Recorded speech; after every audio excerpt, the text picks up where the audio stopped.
hello ભાઈ અહીંયા જ બેઠો ભાઈ તું માવો ખા હા ભાઈ ખાવ ને 99 135 બે ખાઈ જાવ ભાઈ માવો ખાઈ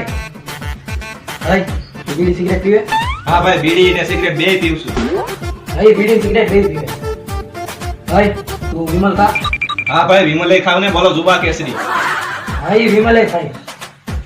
ભાઈ તું ગાંજો પીવે હા ભાઈ ધવાડા ઉપર ધવાડા કાઢું ભાઈ ગાંજો પીવે ભાઈ તું દારૂ પીવે ભાઈ તું દે એટલો પી જાવ ભાઈ દારૂ પીવે છે ભાઈ એ બધું તો ઠીક પણ છે ને પાર્ટી કોની ઘરે છે ઈ તો કે ભાઈ પાર્ટી કોઈ નથી તારા ઘરેથી તારા બાપાનો ફોન આવ્યો હતો ને એ આ બધું પૂછતા હતા